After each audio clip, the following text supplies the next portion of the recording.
Bonjour à tous les auditeurs de Vip Radio Online de l'association RVPB. C'est Anaïs de l'émission We Have Smile qui passe le mercredi de 18 à 19h.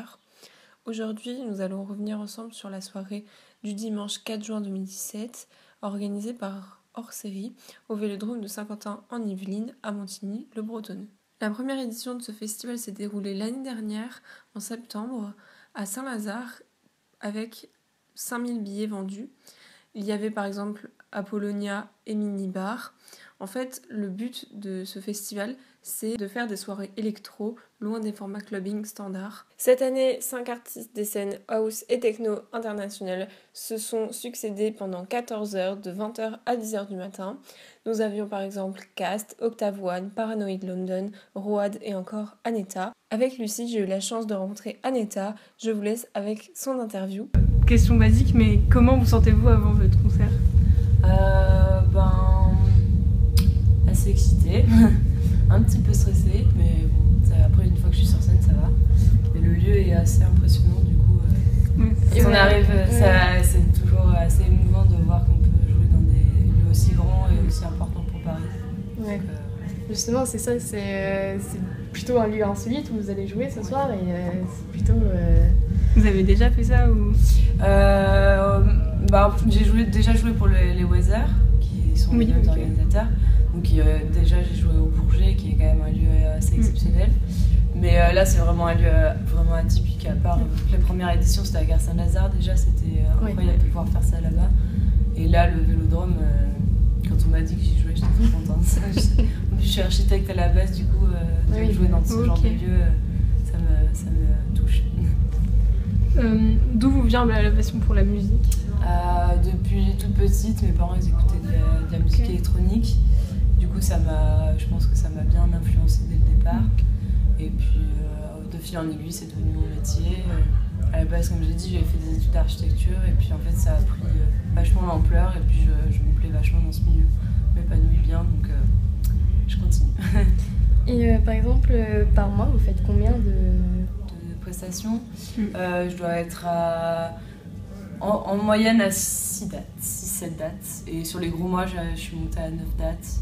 Et vous allez partout Ouais, là jusqu'à présent c'était France et Europe. Et là j'ai eu des belles dates, j'ai une date à New York, à Montréal. Là j'ai une tournée Asie. La semaine prochaine je pars pendant 3 semaines.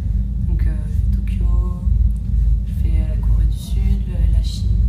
Donc, voilà, comment vous choisissez les endroits en fait alors ça se travaille avec mon booker qui alors soit on démarche, soit il démarche mon booker, soit mon booker démarche pour des dates qui nous intéressent.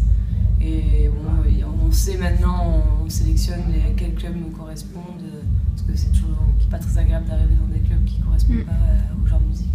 Donc là c'est pas des scènes, quoique j'ai fait quelques gros festivals, mais c'est souvent des petits clubs assez underground, mais qui comprennent exactement la musique que je joue, donc c'est très agréable. Voilà. Et quand votre musique, vous voulez qu'elle attire quel genre quel type, quel âge de personne Je suis pas fermée. Par exemple, mes parents sont venus me voir jouer à Berlin, au Berghain, donc moi ça me fait plaisir de pouvoir voir, même là j'ai vu 2-3 personnes un peu plus âgées dans le public. Je trouve ça vraiment intéressant parce que les clubs à Paris ça a tendance à être très jeune et ça mélange pas trop. Et ce que j'aime c'est quand il y a des vieux, des jeunes, des homosexuels, tout type. Et c'est ça qui est intéressant. C'est le principe et le but de cette musique à la base, c'est une musique underground, donc c'est une musique qui rallie tout le monde en fait. Le but c'est pas d'avoir de clivage. Donc, voilà. Est-ce que vous avez quelque chose en particulier avec la culture électro ? Vous avez parlé de vos parents, mais qu'est-ce que ça apporte pour vous ? Pour moi, déjà ça m'apporte des voyages, ça m'apporte des rencontres incroyables, ça me fait apprendre l'anglais, au niveau imaginatif, et c'est hyper important, la créativité est constamment mon leitmotiv, et voilà, en général, puis je m'amuse là-dedans, donc c'est chouette. C'est un boulot et je m'amuse en même temps, donc c'est Et quand vous faites vos nouvelles musiques, vous gardez toujours un élément ou vous mettez toujours de la nouveauté? Non, alors justement, j'essaie à chaque fois de recommencer à zéro, faire comme une page blanche. Après, il y a des automatismes qui reviennent, genre dans la construction et tout ça, donc on me dit souvent que on reconnaît mes sons, mais c'est pas voulu, c'est Ok. Et sinon, dernière question, est-ce que vous avez des projets futurs à venir Projet futur, moi déjà la tournée. Après je rejoue au Berghain, donc ça c'est un autre projet important. Et puis après, sinon j'ai des sorties à la rentrée j'ai un Various Artist qui va sortir, sur un label aussi, je vais avoir un split EP, c'est-à-dire 2 tracks d'un artiste, 2 tracks de moi. Et voilà, et puis toujours continuer, j'aimerais bien à terme pouvoir faire un album. C'est pas pour tout de suite, ça va prendre du temps, voilà. Merci beaucoup. Merci. C'en est tout pour l'interview d'Aneta, nous allons passer à un récapitulatif de la soirée. Cette année encore, tous les billets ont été vendus, c'est assez insolite de pouvoir participer à des événements comme ça.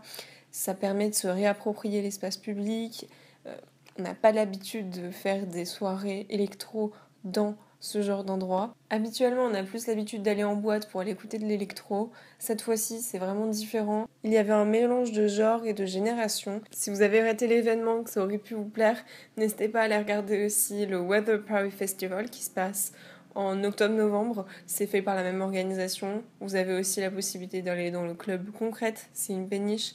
C'est pareil, c'est la même organisation. Sinon, rendez-vous l'année prochaine. C'en est tout pour cette émission. N'hésitez pas à nous rejoindre sur les réseaux sociaux, Twitter, Facebook, @ASORVPB, @WeHaveSmile et même sur Instagram, @WeHaveSmile. Pour me retrouver, n'hésitez pas à écouter mon émission We Have Smile le mercredi de 18 à 19h. Merci de m'avoir écouté et à bientôt sur les réseaux sociaux et sur vipradioonline.fr.